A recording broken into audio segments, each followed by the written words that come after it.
Welcome. We're excited to bring you a new mini-series called Literacy Now Together, a special collaboration between FULCRUM and Parents for Reading Justice. We are so happy to have you all here. We have got a treat today. We've got some family is in the house. So we've got some members of the Mississippi Department of Education team. We're just so grateful that they decided to join us and share their experiences and their expertise.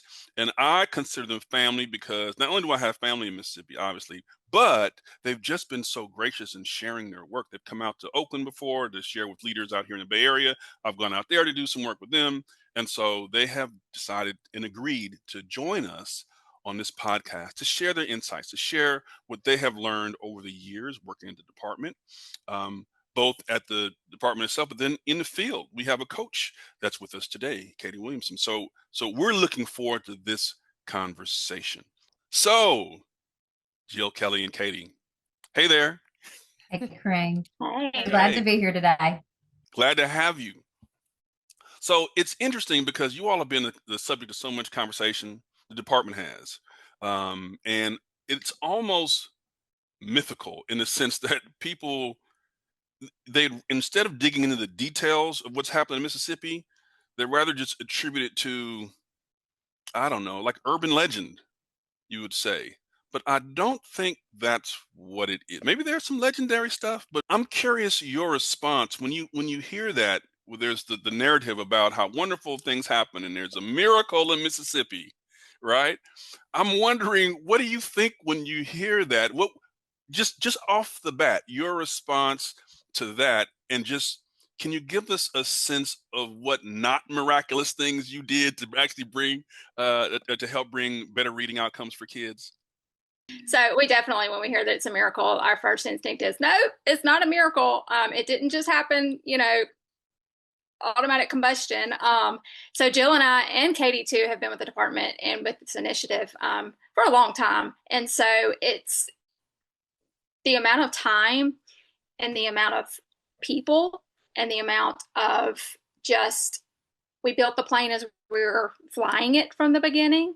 And so there have been a lot of adjustments along the way. There have been a lot of just adjustments based on need. The needs in Mississippi have changed over the last 12 years. Right. What we needed at the beginning has shifted and we have filled some needs. And so that opens up doors to continue moving further.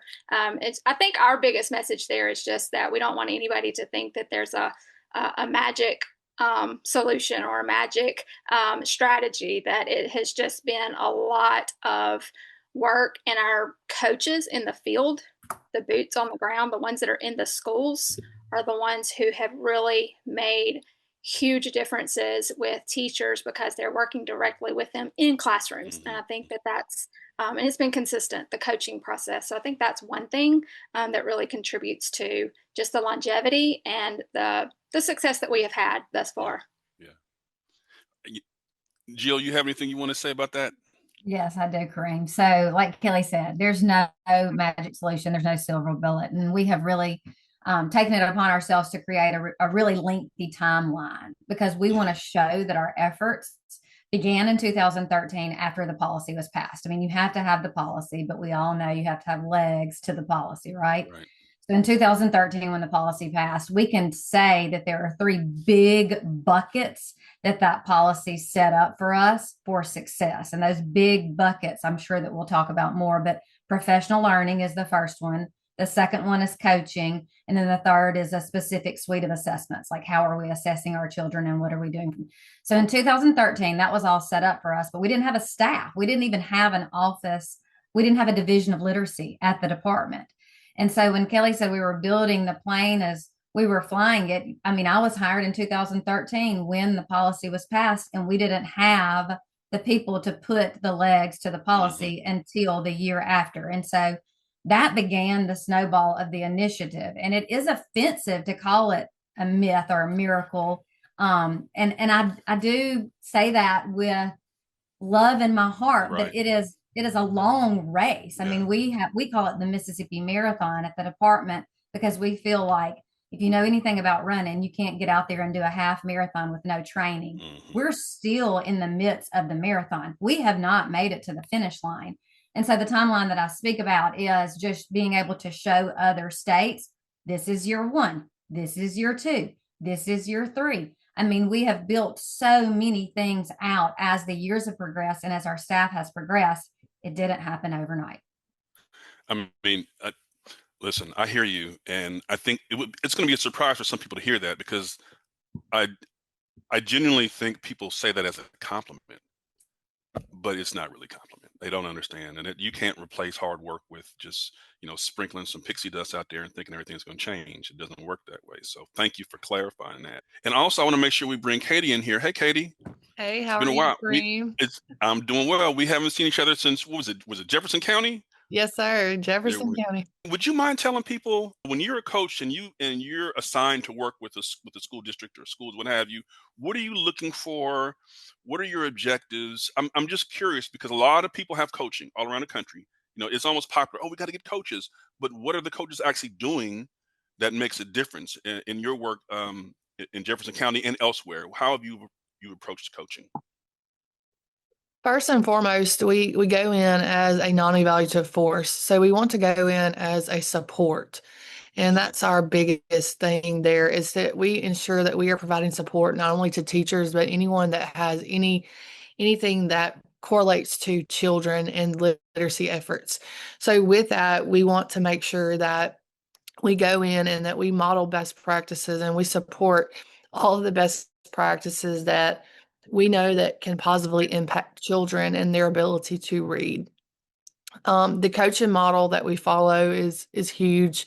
And I think that's a huge piece of importance as far as why this initiative works the way it does as it relates to coaching in the classroom in the schools. We want to build those relationships, and we want to make sure that teachers are supported and they are provided with all of the means necessary in order to be the best that they can be for children as they teach best practices and teach children to read. Right. Jill and Kelly, I forget who said it, but you said there were 3 main things. You said there was policy. You said, I think, was coaching one of them? Wasn't coaching one of them? And then there was a third one. Don't let me mess it up. I want to make sure I get the 3. Policy. So policy is the overarching beginning. And then under that, Okay. professional learning, which is our Okay. statewide professional learning that we provide, Okay. and coaching, and then the importance of understanding how to use assessments. Okay. So I'm curious, and Brett, feel free to jump in anytime you want to as well. From the department lens, because you're not on the ground every day in schools. You're the department lens, right? You have this vision about, we need to have coaching. But what was the thinking, if you can remember back, what was the thinking about what coaching was going to look like? So the importance of coaching in the beginning, and I think has just grown and made us believe wholeheartedly even more as the years have gone through, is we can provide professional development all day long in a lecture setting and bring teachers in, bring administrators in, put them in front of us, and we can give them the information. And so we all are educators. We've all been in those situations. So I've been in trainings as a classroom teacher. Then I go back to my classroom. Well, I taught first grade for 10 years. I walk back into my classroom, and as soon as I walk back in, I'm trying to catch up from the time I've been out. I've got 25 little 6 and 7 year olds that so we get pulled back away, and all of the training and the information I received, that transfer is a struggle. And so one of the big pieces with the coaching was we didn't want to just provide training to everyone and give them information, because that's just the tip of the iceberg. The actual I guess, golden nugget of it all is when it transfers into practice in a classroom setting and student success begins to grow, you're changing student outcomes. And so that's where the coaching piece is so vital, because not only do our coaches get the exact same training that all of our teachers across the state get, they have the exact same. And so when they go into a classroom and a teacher has had that training, they are able to directly support them in, okay, well, this is the information, this is what it transfers into practice as. They can model lessons for teachers. They co-teach with the teachers. They plan with teachers. And so those are just those direct lines that affect the direct instructional piece in a classroom, which is, we know, what's going to change student outcomes. So I think that's a big piece behind the coaching. How did you decide who would get a coach? I mean, everybody needs a coach. but resources I would think would be limited. How did you prioritize where to send those coaches? Jill? Yes. So our coaches are placed on third grade data, an average of 2 years of our MAP data. And so what we do, our assessment system is a 5-level system. And so we average the amount of students who score in levels 1 and level 2, which we know are below proficiency. And so we average those 2 levels and do 2 years in a row. And then every school in the state of Mississippi is on that list, right? Because we do that for every school. So when people say, how do you get off the list or how do you get on the list? That's not a thing. The list is the elementary schools in the state of Mississippi. The way schools get a coach is we put a coach in every school as far down on the list as we have the personnel to fill the positions. So when we started, we only had 24 coaches. Pre-pandemic, we had 85 coaches. Post-pandemic, we lost quite a bit of coaches. This upcoming year, we will have 65 coaches on our staff. Each coach serves 2 schools because they split their week between 2 schools. And that's another thing. That's another big point that does make us unique from other states when you're asking about coaching and how you decide how important coaching is. Our coaches don't have 30 schools. Our coaches have 2 schools. And so, you split the week between those 2 schools. The other thing that Kelly really hit on was the cycle of coaching, the preparing, the modeling, the co-teaching. The reason we chose to coach is because there needed to be a cycle of sustainability. With professional learning, what's your follow-up? What's your follow-through? Right. How do you sustain this? With coaching, there's a cycle of sustainability. So you can see that as you have an adult doing this follow-through with all of this professional learning and you're working as colleagues one-on-one, you're building a cycle of sustainability. Yeah, that's interesting because part of that cycle is feedback. Part of that cycle is on the ground impact. And if Devika were here, my partner Devika Sue at FULCRUM, if Devika were here, I know what she would say, which is, well, who's coaching the coaches? How do the coaches know what's going on? Like, how do you keep everybody on the same page and who's supporting them? How does that work? Yes. So we have a hierarchy of support, which, yes, is vital, Kareem. You're absolutely right, because we have to make sure that we are providing the most up-to-date research information for our coaches so that they are therefore transferring that to their teachers.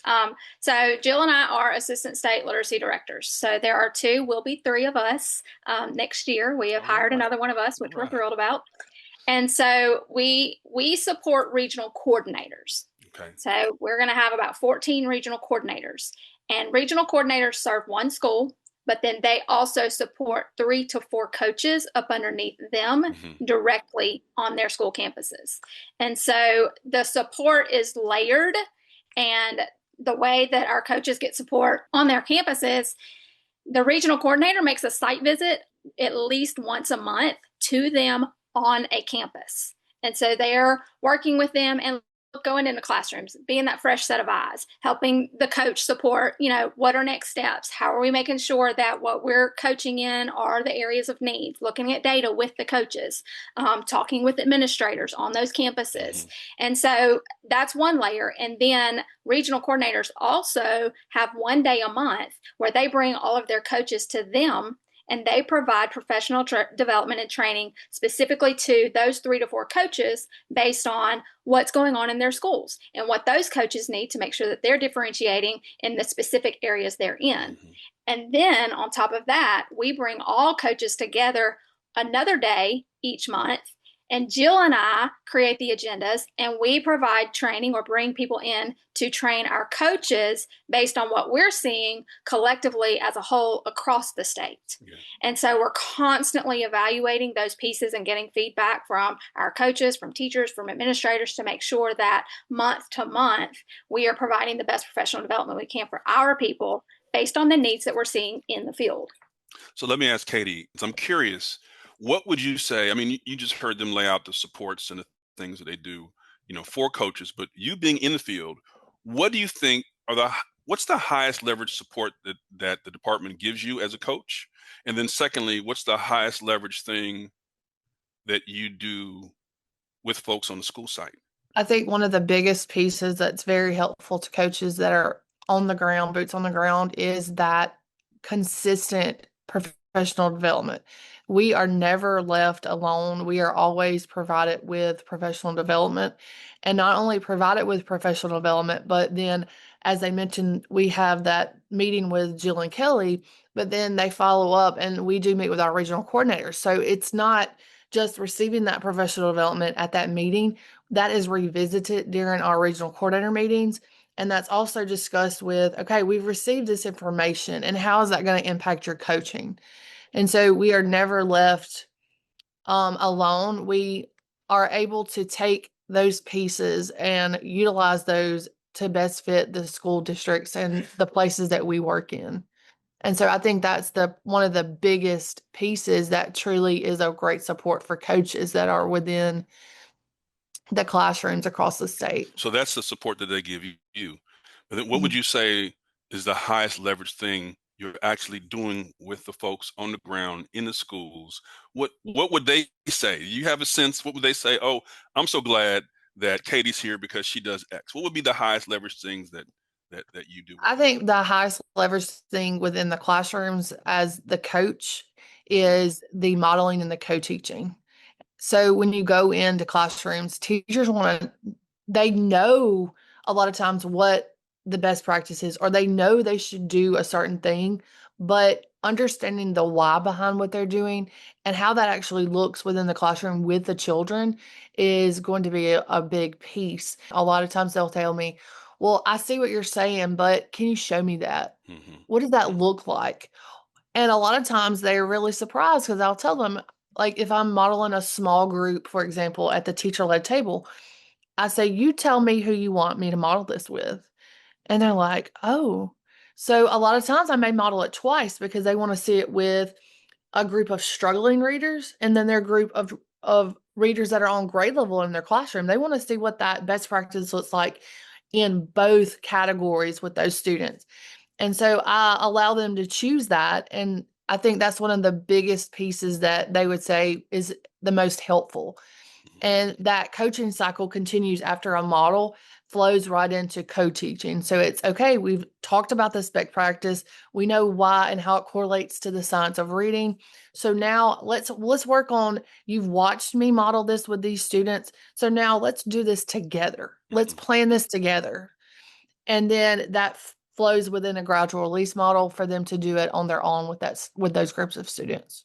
Let me ask a quick question about some states that are behind you. What we have found is that the state departments of education, they didn't know about the science of reading. So they actually had to educate themselves before they could do the professional development for the state and train the coaches. Where did you all get your training on the science of reading? Did you do it independently or?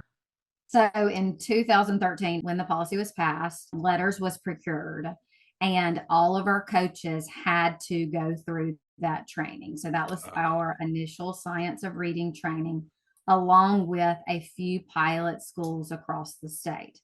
The next year, we began to push that out across the state more widely, but that was one of the first pieces of professional development around the science that we received. And the department stood behind that and paid for any educator who wanted to go through that course. And we still do that today. And Kareem, we might have a chance to talk about how that process has evolved with our science of reading training, because it has evolved greatly from what it looked like then and now. But we do still pay for that science of reading training. But every coach had to go through that science of reading training, just like they have to go through our newly procured vendors science of reading training. I'll say this too, every time our coaches are expected to go through a specific training like that outside of what we provide ourselves at our monthly meetings. It is always with the expectation of you're going into this training not only to learn the content and learning information, but you're going in this training as with a coach mindset of, okay, how am I going to then go in my classroom and support my teachers at my schools and my districts with this same knowledge? Because our teachers were also taking the same training, like Jill said. And so, I mean, we even have gone as far as our coaches have created PLCs, loose agendas of PLCs with the content from these courses to go back in and revisit certain areas and certain topics and certain ideas that schools and districts need revisiting for transfer based on differentiation and needs. Yeah. You know, Jill, when you were talking earlier and you mentioned, you know, the kind of the very beginning, they start with policy and then, you know, everyone went through the letters training. You know, I'm curious because, you know, frankly, the student achievement was rough. I mean, that was back when Mississippi was, goodness, 50th, 49th, 48th was always kind of around there. And sometimes when you have a situation where things have been rough for a long time, people kind of, you know, they can get depressed, they can get stuck.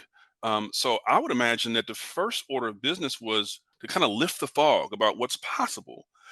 I'm curious, just what were people thinking back then? Was there a vision about what was possible? Where were people's heads at? I believe that we have drastically changed the image of the support from the department because we provided that type of professional development when we were not providing something like that on a statewide level. And so the fog that you are referring to, I really believe that people were down about being 50th. How could you not be? No one wants to be last. I mean, in a foot race, I'm going to knock somebody over before I'm last, right? Right. And so we knew that something had to be done, but part of that was Katie has spoken to this and Kelly have both spoken to this, getting people to realize that we are the arm of support to walk beside you and not make you do this. So that piece of the coaching model that we still stand firm on, that started flipping switches in schools and districts where people were like, they're not coming in punitively. They want to help us do better. And once we got a little momentum and other schools saw that momentum, then the requests started coming in for coaches. Whereas initially, why is MDE putting this person in my building? Right. When the switch was flipped that we're trying to help you and we're going to do this by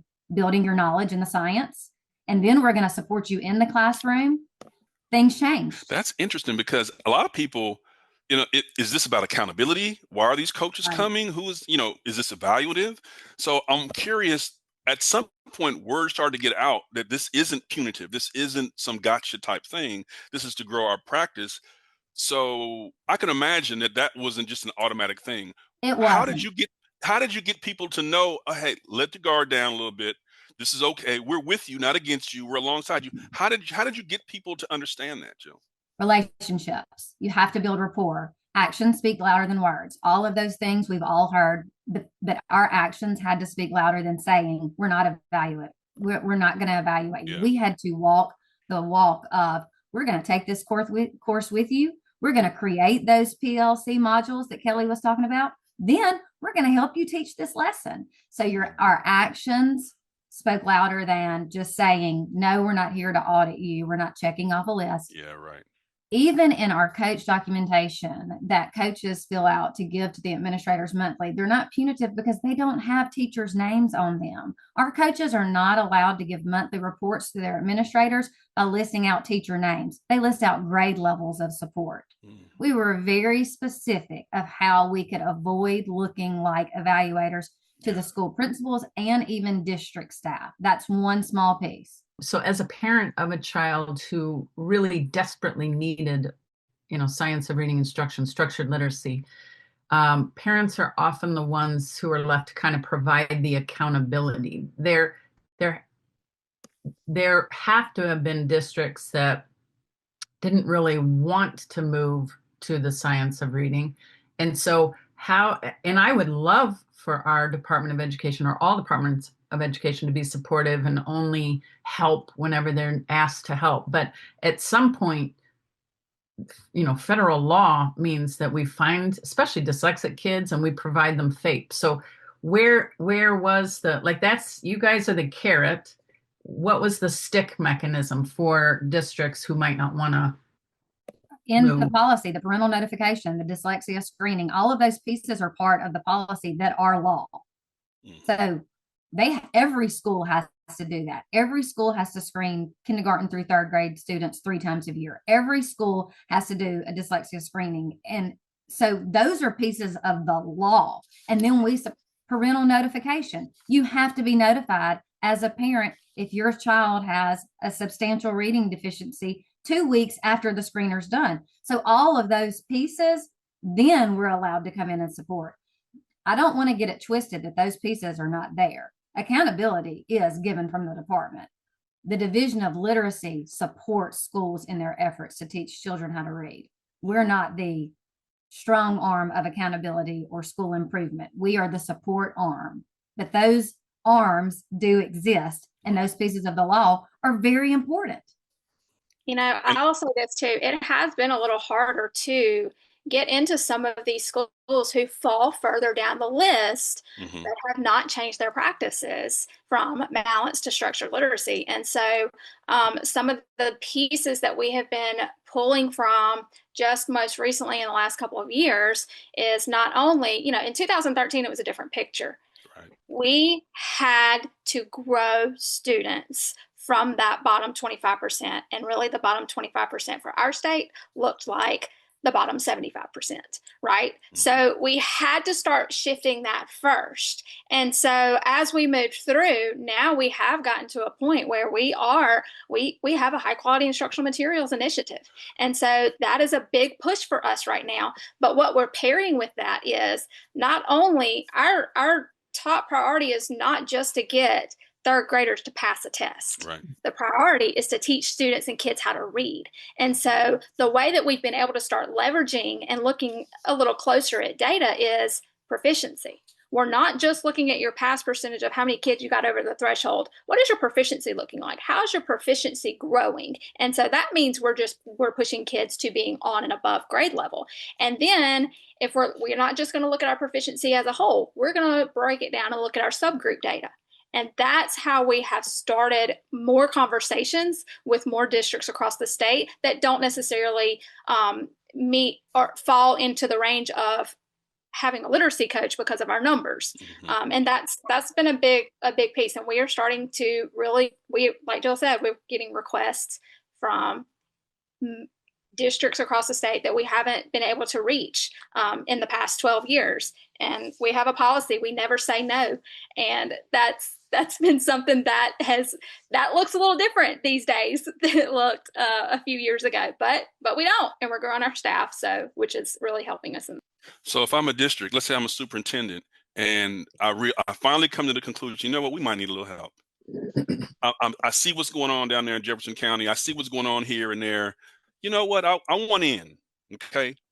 So I send an email and I say, can you provide us some support? What steps would I take as a superintendent if I wanted in on this?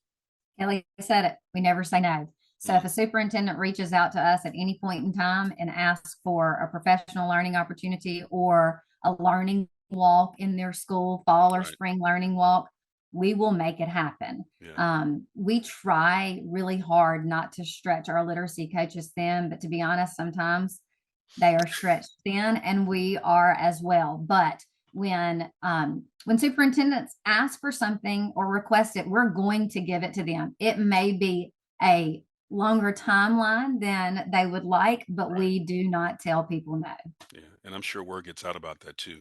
You know, Kelly, you mentioned something else about the third grade gate. Now, this is a thing that people across the country have been talking about. Oh, third grade gate. You can retain kids at the end of third grade if they don't meet a certain level and everything. But, you know, having gone down there and to different school districts and talked to the people on the ground, like, it's not what people outside of Mississippi actually think about it. It's from what I understand, it's really 4 years of intervention and support. And could you talk a little bit? So there's the myth of it. The mythology is, well, they're just holding kids back. You know, third grade, they're not reading it. We just hold them back. But on the ground, the reality is something very, very different. Can you talk about the intentionality behind that and what kind of supports you all are offering the kids and the teachers so that it doesn't have to be a situation where they're Absolutely. So we tell anybody and everybody the Literacy-Based Promotion Act is about prevention, not retention. That is the sole purpose. And so we talked about, Jill brought up our assessments is one of our big buckets, right? That falls under our law. And so with that, every kindergarten through third grade student is screened at least 3 times a year. Now in kindergarten, 2 of those screenings are actual a kindergarten readiness assessment that's really gauging, readiness from beginning of kindergarten to the end. But by the time a child gets to third grade, they have been screened 12 times. And so the purpose and the point behind that is when we're giving, and we reimburse for that screener, that's part of our $15 million that's appropriated to us, which is a big force behind that. And I know a lot of other states don't necessarily have things like that in place, but we reimburse for that. So we require it, but we also reimburse financially. And so the idea is we're catching them as soon as we're starting to see a reading difficulty or a reading struggle. And so then the expectation from there is, okay, so then what do we do with our student? Now that we see that they're struggling, how do we support them? And so that's where a lot of our statewide training comes in. And then our coaches on the ground, they sit down, they analyze data, they look at it, and they help teachers create those plans for what we need to do. But one thing that we really saw early on as we were looking at this, yes, we had a completely flipped triangle, and it's not completely flipped back around yet, but we were trying to intervene our way out of a tier 1 problem. And so, whoa, hold on, sister. So yeah, listen, we could do the whole podcast on that right there. You're right there, because that's the bumper sticker. Oh, we got to get this intervention program. Oh, we have to get this tier 3 thing. We're going to make sure that, but you're saying, what I'm hearing you say is that the issue really was tier 1, like regular classroom. What do you mean by that? How did you guys come to that conclusion? So the one thing with our statewide science of reading training is what we found out is we did not have a common language across our state. We were not talking in the same language from north to south, east to west. And so once we started providing that training, then we started looking at, okay, we're changing the knowledge base and the content base for what structured literacy should look like in a classroom. But are our teachers truly having access to the materials that they need to now change their practice? They knew they needed to change the practice because their knowledge was building and their knowledge was shifting. But then the issue came down to, okay, well, I don't have the right materials to do that with. And so in 2020, we had our first high quality instructional materials review process where we created a rubric that was specific to Mississippi. What do we need? Let's look at what we are using first. What are we seeing across the state? And Jill, correct me with the number. It was over about 80 different curricula being used, which you guys know, many of them we had not even heard of. And so for our coaches to go in and support on 80 different types of curricula across the state, and those curricula did not meet the expectations needed to teach through a structured literacy way and to help students truly build knowledge through complex text. So we did our first review process and now have an approved list. We are local control. We can't force anybody to do anything and use anything. However, for us, we have a very strong stance. We are a structured literacy state. We tell that to every teacher, every training, every administrator that comes to hear us. And so then from that, we're not only going to say that, but now we're going to help support you in, okay, then how do I narrow down and determine what type of materials that I need? And so we do have an approved list. There's 5-6 curricula on it, and we're about to do our second review process in 2026 to do that again. Of how many districts are utilizing the curriculum that you recommend? Yeah, we do. We have a heat map. And so now we have among kindergarten to third grade schools and classrooms across the state, we have 80% who have adopted high quality instructional materials. And that's through their own reporting. And so what we know in schools, but that's also through district reporting themselves directly to us. So yeah, and that was our goal. And we have met our goal and exceeding and continuing to push forward because the work never stops and we're never done. But 80%. That's been a big piece. You know, Kelly, I remember when you came out to California, you brought Jill along with you. When you all came out here, one of the things you all said was, we had this list, or we had this this process that people have to go through this process. And like every state, like here are the things that you got to have. But one of your learnings was that, you know what, maybe in addition to saying this is what you need to have, maybe it's just as important to say what you shouldn't have. You know, like the opposite is also true, because a lot of times publishers will just say, "Oh, you need that? We'll throw that in there. You need that? We'll throw that in there," and they just throw everything in there, and before you know it, you just have this big mess. It's bloated and it's kind of unusable. So I'm just curious of your reflections, without naming any names of providers or anything like that. But just can you talk about the importance of clarity and not just having bloated materials, and the importance of not having certain things that are contradicting what you guys are trying to do in the materials that they're Well, using? I'll say this briefly, and then I'm actually going to pass that off to Katie because she has had a lot of direct impact in this area for us. But you're right. Our first review, we created our rubric and reviewed for what was in the material that aligned to the science that met the criteria that we wanted it to have. What we did not do was review and look for what's in the materials that does not align to the science that teachers are going to have access to. And so now, learning from that, our new review process that we're going to do in 2026, not only are we looking for what's in it that does, you're going to get dinged for what's in it that does not align. So that's going to be a part of our new rubric. But Katie, I'm going to let you pass that off to you because you have directly impacted that for us. Yeah, thank you, Kelly. High quality instructional materials is so important as it relates to the classroom, because you want something that's easy for teachers to utilize. Nothing can replace a knowledgeable, prepared teacher. You want them to understand what is in the curriculum that they're utilizing, that their district has chosen. Like they mentioned, we districts choose they adopt their own curriculum. And once they know, okay, I'm using this curriculum, teachers need to be knowledgeable about what's inside the curriculum. What are the pieces? And with that, as I coach within the classrooms, it's so important for me to ensure that they are prepared. We discuss, okay, your lesson plan is already here. It's already done for you. It's scripted, but it's not scripted in a way that you can just, oh, I'm not going to look at that and I'm going to wait until I get in front of my classroom to deliver my lesson. We want them to be prepared prior to lesson delivery. That is a huge piece. And within that curriculum that is chosen, you know that you're going to have explicit routines. You're going to have routines that help teachers to deliver the content strategically and explicitly. And with that comes, okay, well, now that I've done this, I want my tier 1 instruction to be as best as it possibly can be so that I can reach as many children. But while I'm teaching that, I coach teachers to, okay, while you're teaching today's lesson, what children are still not understanding today's lesson goals? And then we utilize that in looking at remediation. What can I do to remediate? Because it's imperative that they remediate, because if we don't remediate, then our children directly fall into tier 2 and tier 3. So we have to ensure that that piece is there. So that curriculum just makes sure that all the pieces are there. Teachers are not spending hours and hours pulling different pieces together, locating text.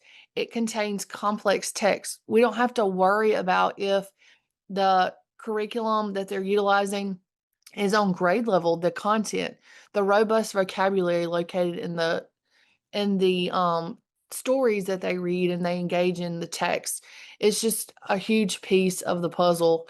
And once that is prepared in advance and they can look and say, okay, well, maybe this part of the lesson, my students are going to struggle. I don't know how. I hear a lot of times as a coach, that's going to be too hard for my kids. And my question is, okay, one of the big pieces is when you annotate a lesson, we're not creating these lesson plans like we used to do years prior. We're annotating those lessons and we're looking and saying, okay, well, if I predict a struggle, then what am I going to do to scaffold? What am I going to do to not modify the curriculum? Because we know this is a high quality instructional material, but what can I do as a teacher to prepare for that struggle?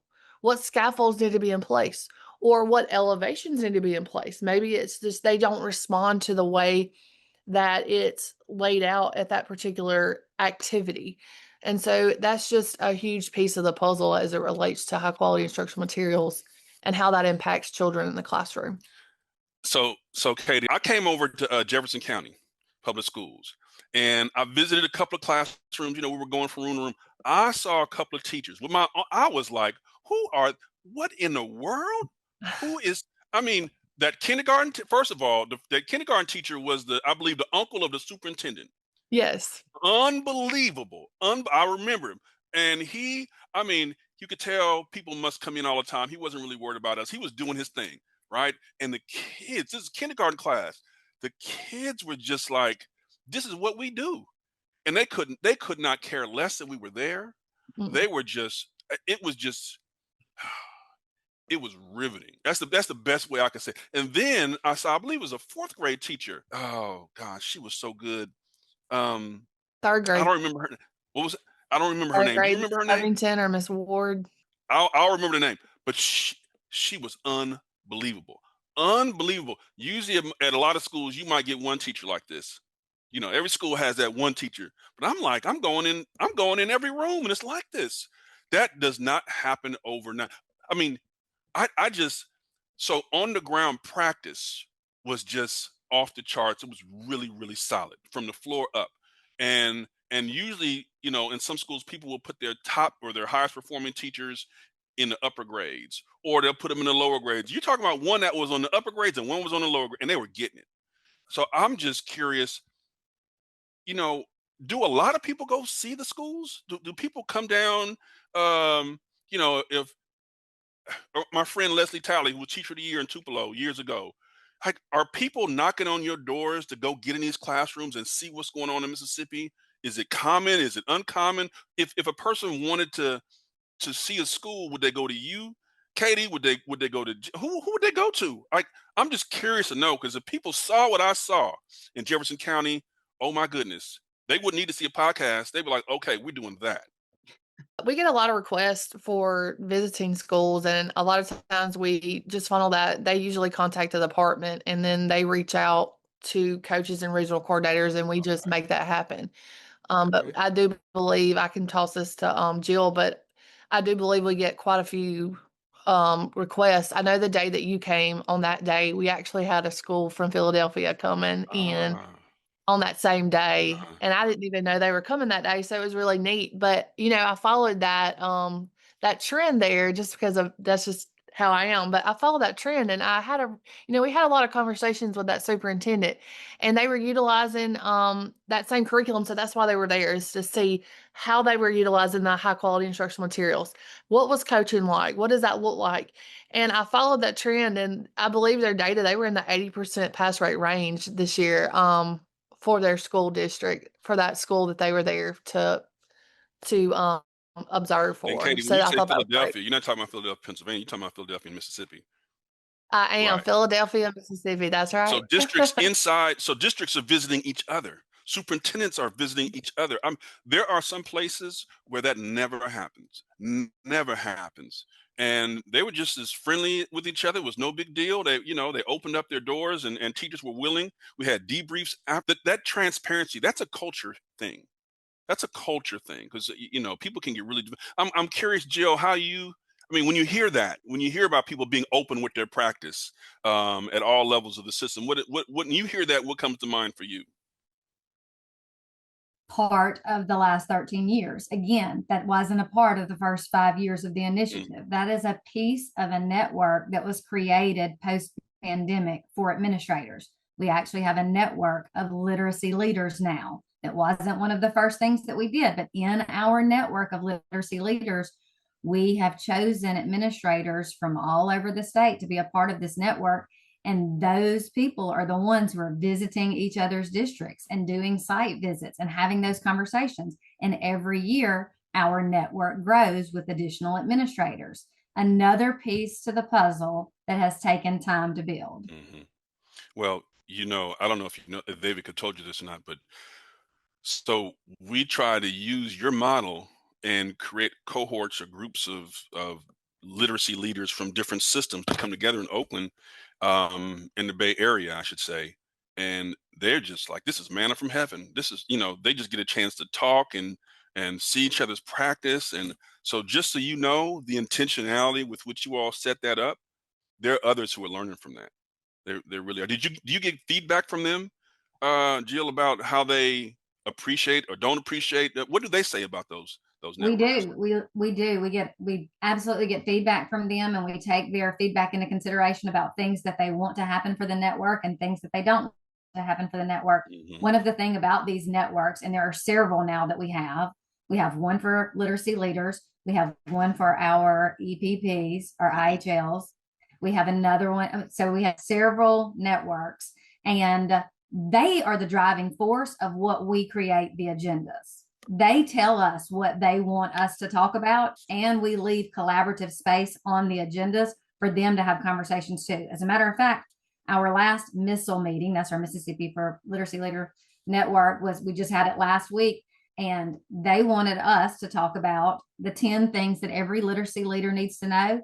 But then one of the members led the next session. And so we allow the members to take ownership of these networks by giving them space to present what they're doing or to share what they want to learn from someone else. So it's a very open space to learn. It's not to be lectured to. It is all about working together. Well, we need that list.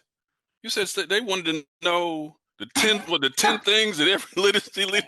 Man, come on, listen. People want to know. That is our latest presentation that we just created, and we're presenting it to superintendents at our superintendent professional learning on the coast in a week or so. Yeah, the top 10 things that every literacy leader needs to know. Well, at some point, you got to share your list with me so I can put in the show notes of this. So other people, Okay. unless it's top secret, you don't want anybody else to know. No, I can.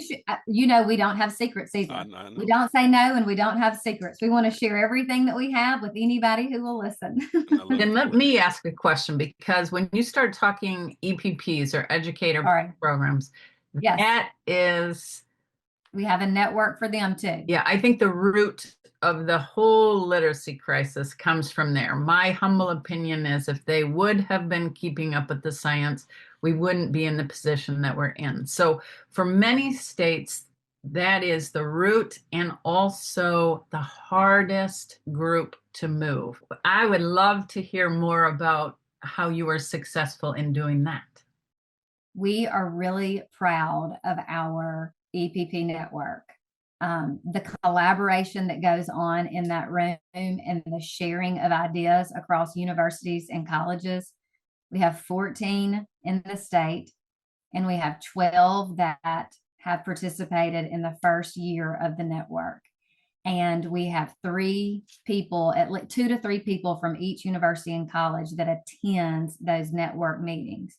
And again, we let them lead, and we'll find something that is really great from a university as an example that I'll share. Of course, I'm going to share Mississippi State University because that's where my child is in education right now. They have a vocabulary log that they've created for our Foundations of Reading assessment. And the students in their classroom have to understand, like Kelly said, the common language, all of these words that they're going to need to know that are aligned and grounded in the science of reading. And they have a log that they basically give it a red light, a yellow light, or a green light. I'm making this paraphrased, but it guides them through their EL1 class, their EL2 class. It guides them through their methods class. They keep this log the whole time. Well, other universities and colleges didn't have that same system, but guess what? It's in our network Padlet now, and we already have 2 universities who have decided to implement this vocabulary log for next year. That is one simple just example of what the network is providing each other without us driving what is being provided. They're sharing with each other. Again, a collaborative network. Jill, talk to her too about the guest lecture process. We also have our literacy, to be a part of the network. Our universities and colleges can request a guest lecturer, And so we can come in and do any topic that they want their class to hear, like Kelly and I have done. What's knowledge got to do with it, and talking about the importance of building knowledge with complex text, also at Mississippi State. But all the other universities have gotten guest lectures. Our literacy coaches go in and teach a night class, or they'll go back in the fall and they'll do fall and spring. And so that's another piece of the network. We could talk all day about the little pieces of the networks, but the guest lecture is something that we have really enjoyed doing. We're going in and talking to our pre-service teachers, the people that we'll be working with in the next few years. They will have an MDE face to reach out to, because we're being a guest lecturer in their courses. Katie, How how does that did show? you professionally develop the professors? Was there any effort? Did they also do letters, or how did they gain, since they're the teachers of the teachers, how did they gain their science of reading knowledge? We also pay for EPP to go through our science of reading courses, because they're teaching our teachers who will teach kindergarten through third grade. And so they have been through letters or AIM pathways, which we haven't talked about yet, but I feel sure Kareem is going to have questions about later. Definitely. So the professors can get professional development if they want. And pre-service teachers. Wow. And we advertise that specific for them. So we advertise a specific cohort for our EPPs, which helps with getting the message out to make sure that they're understanding. And the network has helped with that a lot, because now we're talking directly to them, and we have more and more signing up. Yeah. I went on a website, National Council of Teacher Quality. I'm sure you've probably heard of that website before. And they rate universities. And I know a lot of universities don't like NCTQ, but I look at it just as it's information. I just want to get information. And most of your I have to look it up, but most of the universities in Mississippi, I mean, you don't have it like a lot of other states. I mean, we have in California, I won't name the institutions right here, but we have the majority of our institutions are failing according to that rating system. They're really, really struggling. You all seem to be on the other end of it, where the universities are on board. I'm curious, Katie, how you see that showing up in the schools with newer teachers. Is there at least a baseline level of skill and proficiency with the science of reading and understanding what to do, how to teach a child to read when they're coming in? Yeah, I actually had the opportunity to do one of the guest lectures at Jackson State University. And so the really neat thing about that is a lot of the pre-service teachers are actually student teaching in some of our support schools. And so we are able to directly work with those teachers. So not only do they get the guest lecture I provided was on the science of reading. And I had one student teacher come up to me and she was like, "Oh my gosh, I see why the curriculum does it like this." Right. So there was a direct correlation to, oh, this is why the vocabulary routine is this way. This is why we have to make sure they are able to decode before we teach strategies for reading comp. For example, she was like, "I didn't realize that," because for so long, they see the whole, this is the standard we're going to teach and this is what we're doing, and then it funnels out. But it was really the light bulb moment for that teacher to say, "I see," because she was able to come in with me to see children learning to decode. Because unless you can decode, knowing what the main idea of a text is when you can't read the text doesn't do you any good. It doesn't do any good. That's not a strategy.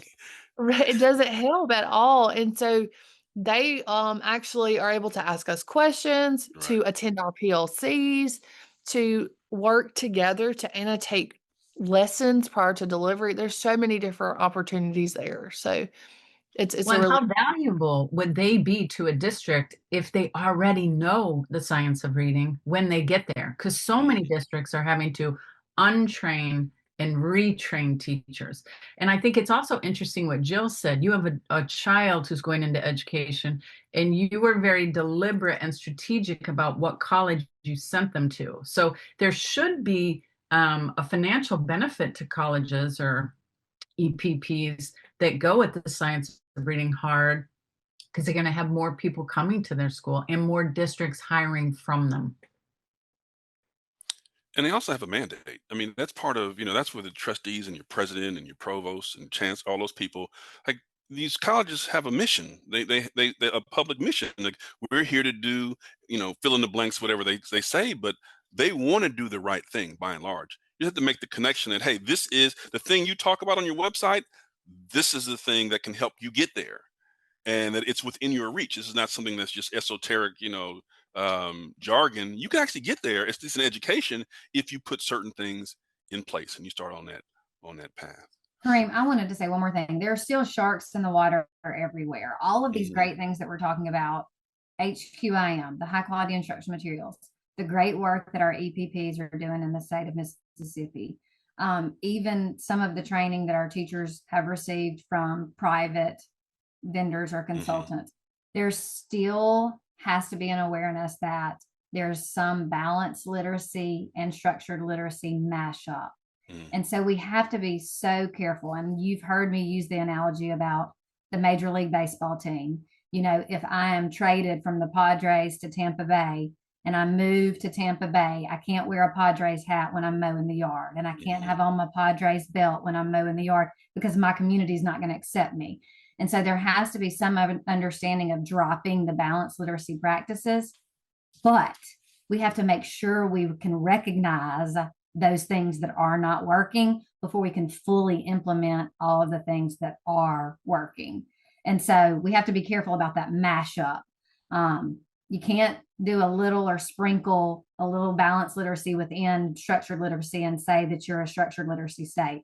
You have to say you're a structured literacy state and stick with those practices and approaches that we know work, that are grounded in the science. I'm so glad you said that, because that's what a lot of us do. Or we don't want to take anything away. That's the challenge. We want to, if we want to introduce something new that's working or that we believe in, we don't do an autopsy, or as Devika likes to say, we don't truth test it. And we don't say, you know what, we're going to stop doing this. We're going to make sure. It's just tough to narrow.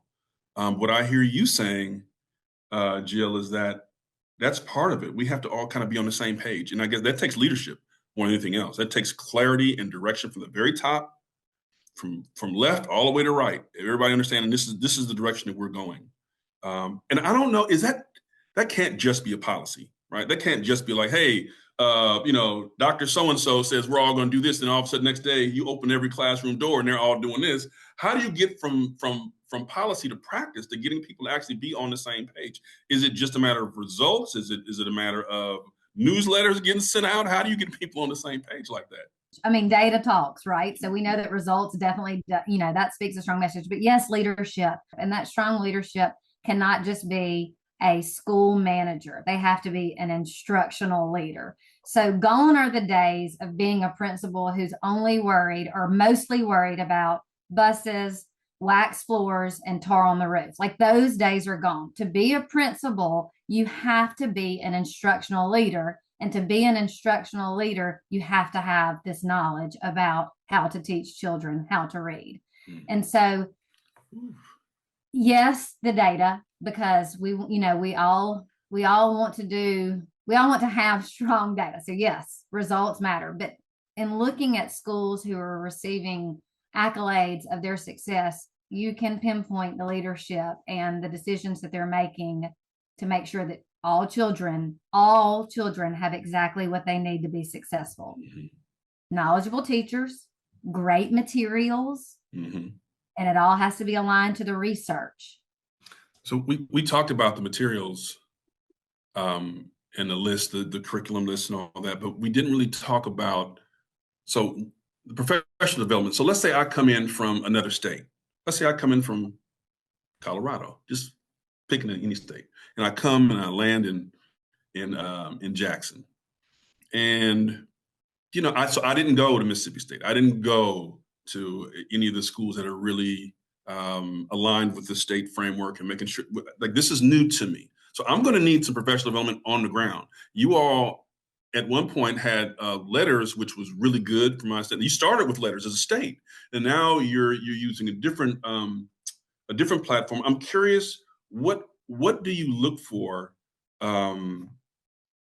What do you look for to support teachers with what they need on the ground, who may not have had that background? They may not have taken the letters training that's so wonderful that you talked about. But what choices have you made, or where are you all at now with that? And how do you think about that? Kelly, what do you think?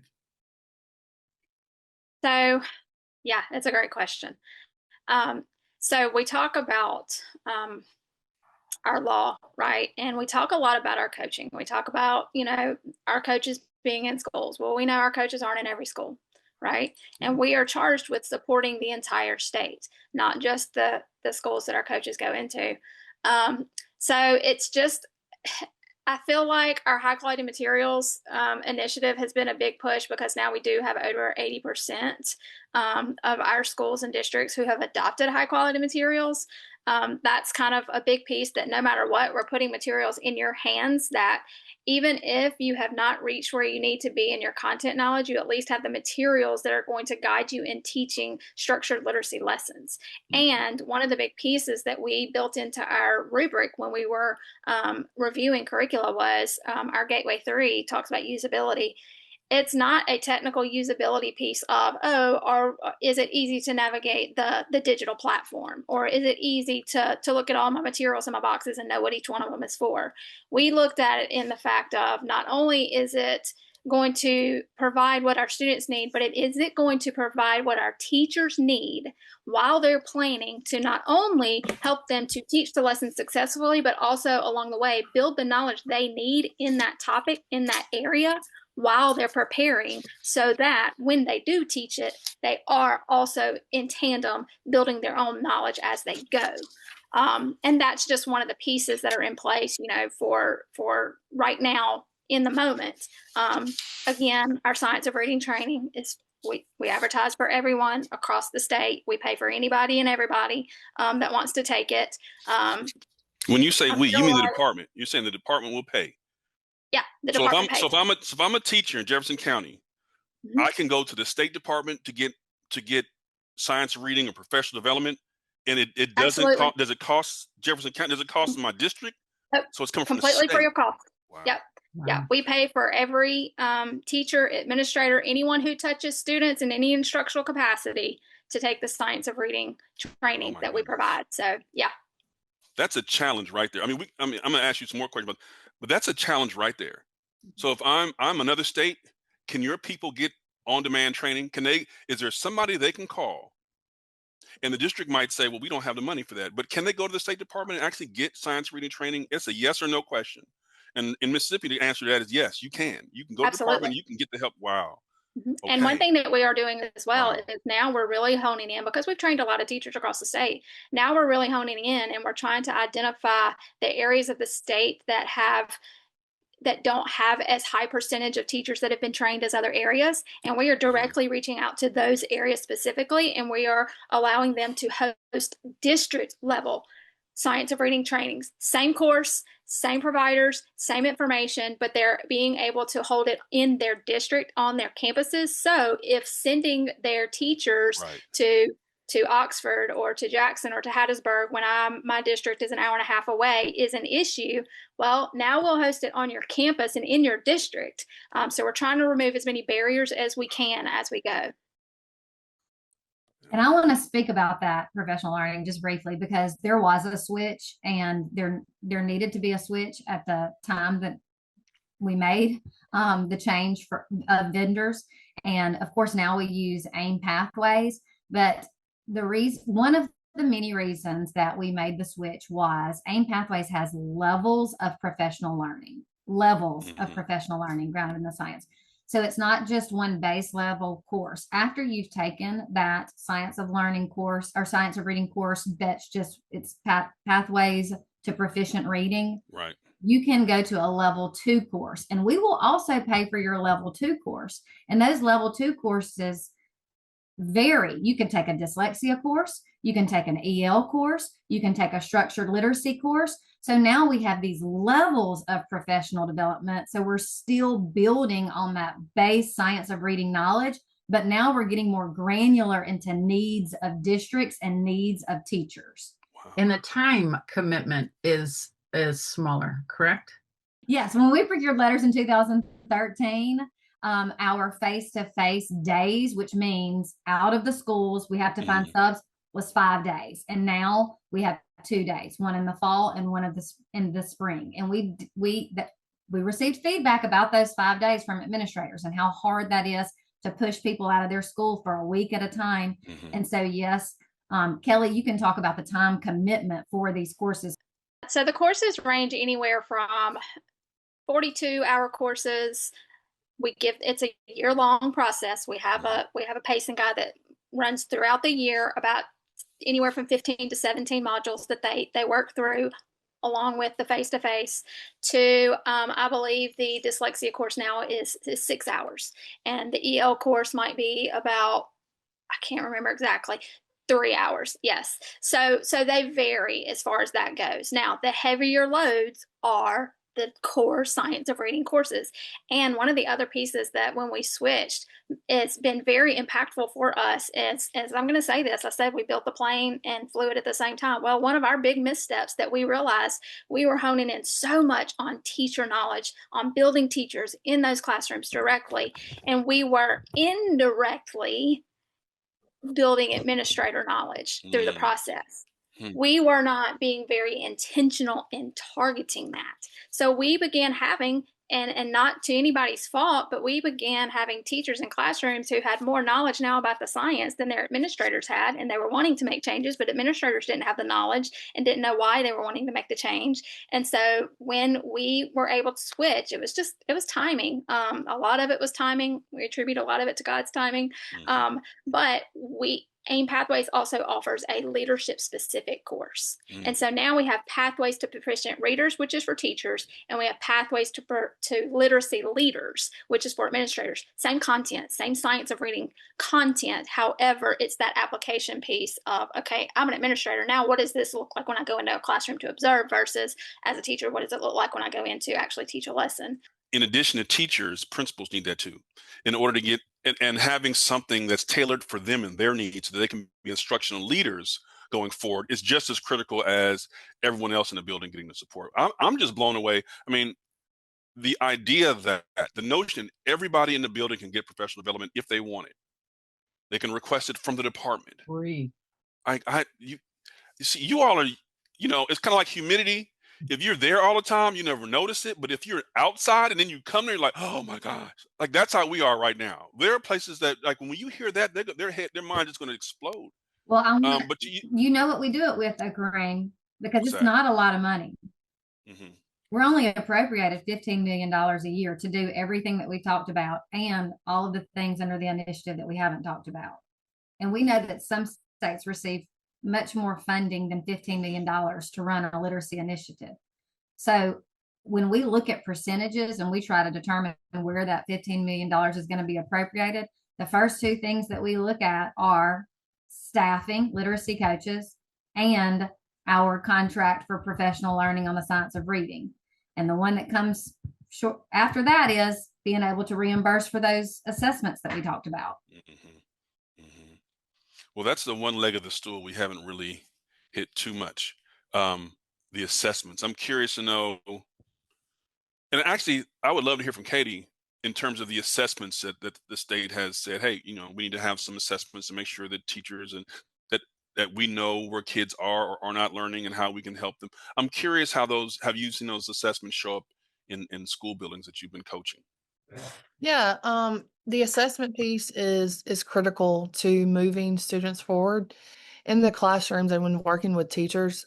One of the things that we do is they all have to take a universal screener, beginning of year, middle of year, end of year. So as a coach, I go in and as soon as we have data, we begin immediately having data PLCs.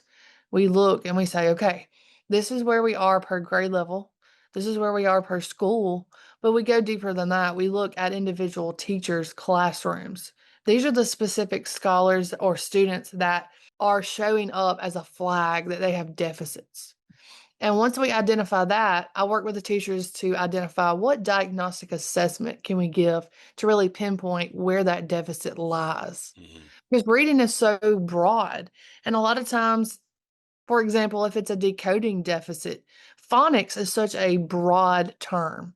So when you look at a child and you say, okay, it's showing me on my universal screener that they're not doing well with phonics. Well, what does that look like? So teachers I work with teachers to look at what diagnostic they can give to specifically pinpoint what we can do to help those students as we move forward. Students that we know have specific issues and things, we look at what are the best strategies, what pieces from our curriculum are going to justify supporting those things that they need. And then we have what's called a plus block time outside of our tier 1 time, because we want our tier 1 time to be solid. And of course, those that need remediation receive remediation, but we use that data to highly impact what students' needs are. And then once that's identified, we're able to really target and pinpoint exactly what the students need to be successful. Okay. I am a parent of a kid, and I know Kareem is too, but I always have a hard time with the 3rd grade reading guarantee or the 3rd grade block or whatever Kareem was talking about. And I can't help but think you've got this amazing system set up and all of this professional development and everything's kind of moving in line. It is still hard for me to understand why, because I can only imagine, because I would think about it with my own kids, you're not making kids stay back in 3rd grade, but there's got to be something. It's got to be devastating for a child to be held back when there's something that we could do as the adults. Maybe how many kids are getting held back from this 3rd grade gate? And how do we not have the kids be penalized and it more be the adults and the system that we correct? So one of the big things that we have to talk about is, we talked about we had a tier 1 problem. And so another piece to that is our students, no matter what level they are, as far as their independent reading levels are, they have to receive the full tier 1 instruction. Now, the other piece, like Katie said, is that plus block piece. So they also, if they are showing below grade level and have significant deficiencies, they also have to receive those interventions. In 2019, one of our amendments to our law was we included the individual reading plan. And so any student who is identified by the district as having a significant reading deficiency must also have an individual reading plan. It's not a separate plan from what intervention should look like. It is making sure that those students are receiving those intensive interventions that they need. And that's from kindergarten on.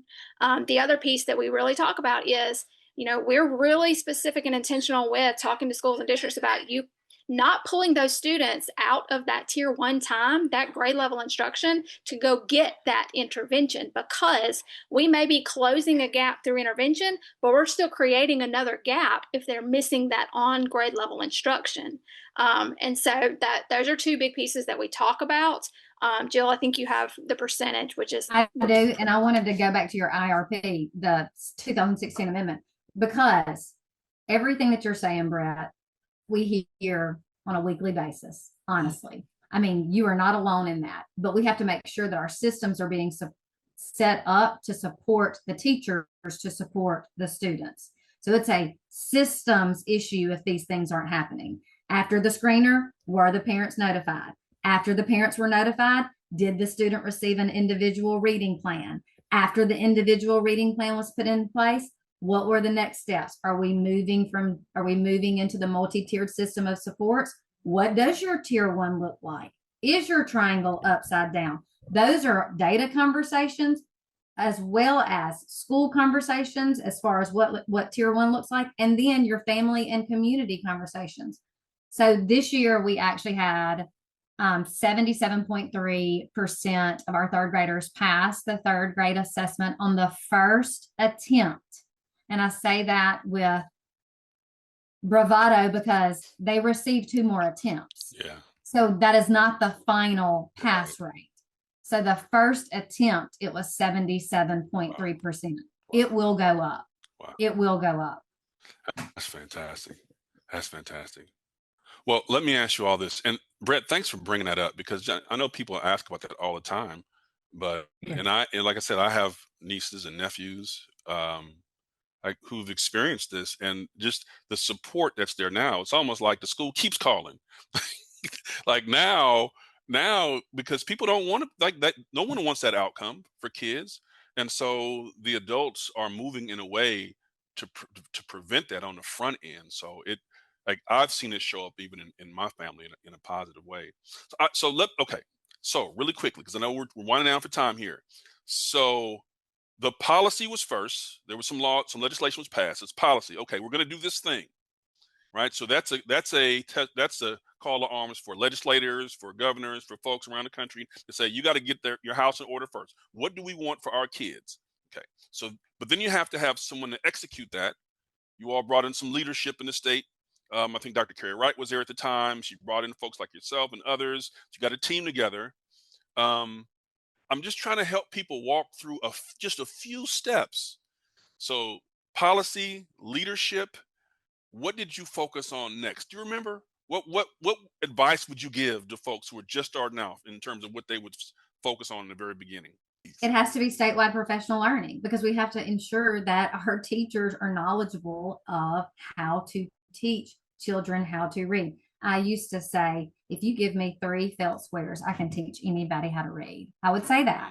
We have to make sure that we have the knowledge that we need to not do the mashup, to make sure that we're using the practices and the programs that will work. But you have to have the knowledge first. Materials matter. They do. And it's like, we have had this conversation many times. Was it the chicken or the egg? A strong, knowledgeable educator, or is it the strong material? Right. I would say professional learning is essential to focus on for that common language, so that we know that our teachers have the knowledge that they need to be effective in the classroom. HQIM came for us 6 years after this initiative was started. Wow. That's Okay, why well, our hold on. timeline is so important. Oh my goodness. So okay, so Jill, I mean, so between when the initiative started, the policy was put in place, 6 years later, you get high quality instructional materials. There's a lot in between then that happens. What are some of those things, Kelly, you might recall too? What are some of those things that actually came up in between when you got the policy and when you actually said, okay, here's the materials list? Yeah. So as we started building the knowledge within our teachers, we started seeing, and this didn't happen overnight, but as we started building knowledge and we were training more and more teachers in the state as we went year by year, the other piece we started seeing was, okay, our coaches are now in these buildings. And when we come together on a monthly basis and we're supporting our coaches with supporting the teachers in the classrooms, Right. Well, as a regional coordinator, I had 5 coaches. And so I may be having to support them in implementing 5 different curricula in their buildings. And so learning all of the curricula, and then as we learn the curriculum, we start looking at it, of course, we're seeing their balanced literacy curricula, or they don't have, complex text, or it's a curriculum that was created to be a supplemental piece. However, we're using it as a tier 1 whole group piece. Right. And so, but those pieces and those realizations didn't come until we really were able to gauge exactly where we were with the knowledge, Right. and exactly where we were with how many different curricula, because this is the first time on a state level that we had anybody directly inside a school and in classrooms. And so that was just a piece that had to evolve as we went. And the more teachers we trained, the more we learned, and the more we shifted to meet those needs. And it just, after year 6, we were shifting big time with curricula. Can I ask if you, one of the things that I find in education that is different from business is that there's a reluctance to use like a consultant. Like in business, if you don't know how to do something, you just hire somebody, bring them in, they teach you, there's no shame. Somehow in education, like the Department of Education should know everything.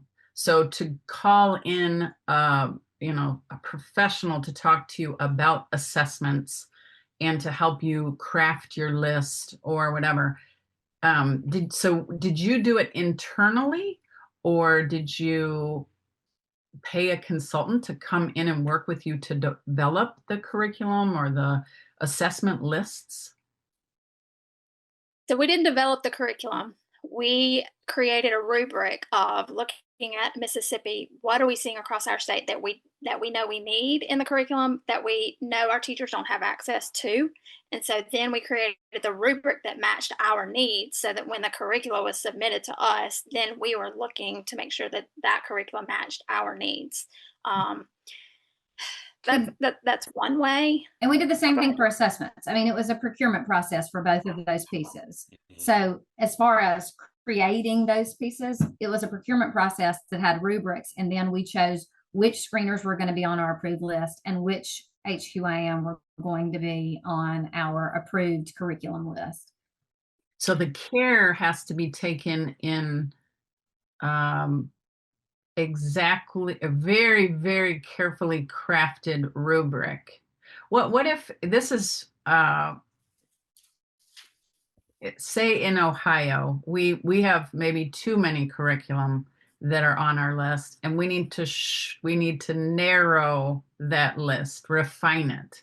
What process do you have to redo your rubric and refine it? That's a great question. And that we are actually going to be in that beginning that process this year to go through our second round, because now we've had these curriculum on our list for 5 years, and it's time to make sure that our rubric, and Kelly says this all the time, and Kareem mentioned it earlier, we really, all of the ones that made the list had everything that we were looking for, but we didn't ding them for the things that they had in them that we were not looking for, much like the Reading League's Compass. And I know that you guys are familiar with that and the recent work that they've done and their red parts. So there are some considerations that we're going to have to make, and we're going to have some changes to our rubrics this year to be more strategic about the ones that we approve. Katie, we only have a little bit of time left, but I'm curious. Katie, I have a question for you and then one general one for the group. Katie, so you're on the ground working with people. Mhm. You're actually in school buildings.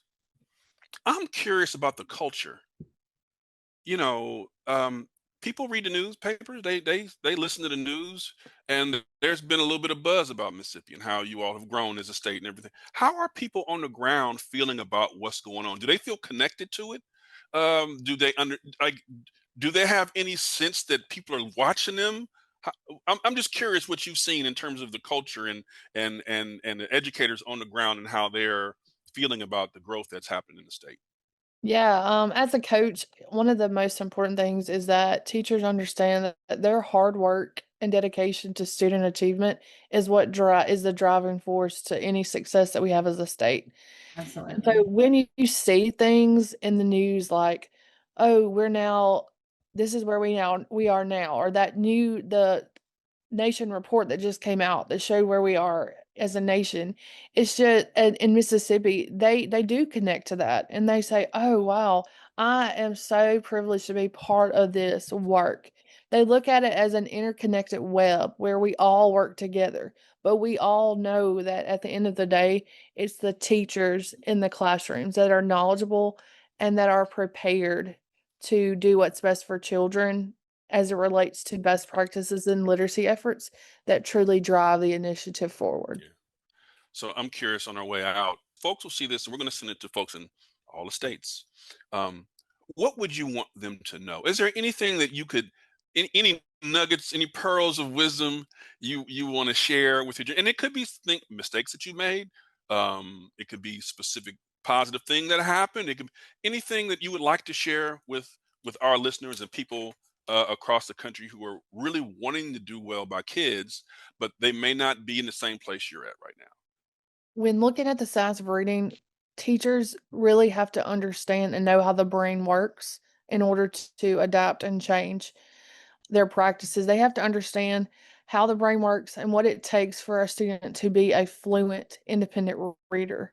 And once they know the pieces and they understand the science and how that correlates to best practices, that's when the magic happens, so to speak. It's not exactly magic, but knowing and understanding how the brain works is crucial to understanding how we change it. And you hear a lot of times that teachers educate and change minds, but as we teach a child to read, we truly do that.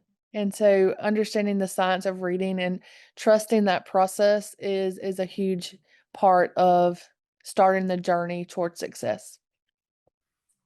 Jill, what do you think? We do not have the luxury of coaching people out.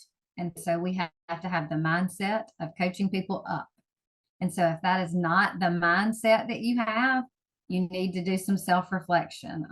I say that everywhere I go. In Mississippi, we want to coach everybody up. We're not trying to coach anybody out. And so how are we ensuring that we're providing teachers what they need in a way that they can receive it well? Thank you. Kelly? For me, I think I'll look at it from a state level and just from like mine and Jill's perspective. You never arrive. You never reach the point where you've got it all figured out. You have everything in place. It's perfect. It's running smooth. Here we are. We're there. For us, we don't look up very often. Sometimes we get told to, hey, hold up, stop, look up, look where we are, look at what we've achieved. Yeah, we're proud. We are super proud of our state, our teachers, our coaches, everyone. But for us, we never let off the gas, because if we do, everyone else will. It's a trickle effect. Yeah. So we have to make sure that we are continuing to keep the gas pedal down as far as it'll go and keep moving. Yet we are so thrilled to be number 9 in the nation. We celebrated at one of our meetings. We had about a 15-20-minute celebration. And then, all right, what's next? How are we going to get to number 8? How are we going to get to number 7? Because, and it's not about a number, it's about, that means we need to continue raising student achievement in Mississippi. And so that's always the goal. That's always the center. And just, you can't let up. Yeah. Well, and continuous improvement is a cultural change that you guys are implementing into the whole Mississippi system. And that will serve you well, because there's always new science, always new assessments, always new things to learn. And so the constant is change. And as soon as you can incorporate that, the better you will move. So I think that's especially critical. Well, let me just wrap up by saying thank you, not just for coming to this, but the work of the department and the teachers on the ground and the principals on the ground and the coaches and everyone else. You have inspired our country. For those who are willing to open their eyes and pay attention to it and see what's going on, that it's not a miracle. There's a lot of hard work. You all laid out a lot of stuff today. And thank you for doing that, because people need to know that it is possible, that our children can do it. The NAACP, whose president lives in Mississippi, by the way, identified literacy as a civil rights issue. And in Ontario, Canada, they call it a human rights issue. Now, I don't know which one you want to go with, but either one, our kids got to have it. So the fact that you all are the tip of the spear actually making this happen, I mean, from the governor to the custodian to the parents to everybody in between are saying this is important to us. From the bottom of my heart, I thank you. And your example, because of some of the challenges that your state faces. I mean, you guys got, there's some areas where, people aren't necessarily living in huge mansions all across the state. There are some areas where people are struggling, and yet still, regardless of the demographics, you guys are saying that's not the issue. We're going to teach anyhow, and the kids are thriving. So that example, on top of just the numbers, the reality that all kids can learn to read, kids with dyslexia, kids who have poverty, kids of this and this and that, it's still possible. So I just want to thank you for your hard work and for showing the country what we should be doing. Now, I know Alabama's on your heels. I know the folks over there in the department, and they're about it. They're serious about it. Georgia too. They're serious about that. Legislation is on the books. They see you all. They don't want to just compete in football. They want to compete in this. And my thing is, that's fantastic. That's fantastic. I want them to be chasing. I want them to go after you guys, because that means we're all moving towards the goalpost. So thank you so much for your time. We love you. We appreciate you. And we have so much respect for what you and the department is doing, and the teachers on the ground and the communities who rally behind this effort to get all kids to read. So thank you for your time, and we really appreciate it. Thank you, ladies. Literacy Now is a podcast designed specifically for parents in our effort to ensure every child learns to read. Parents deserve a seat at the table, and we bring their voices to the fore. We invite you to join the Parents for Reading Justice community on all of our socials, and make sure to visit our website to watch our documentary and to take our masterclass. All of our content is free of charge because every child deserves to learn to read. This episode was brought to you by parentsforreadingjustice.org, produced by Brett Tingley and Keita Mascaro.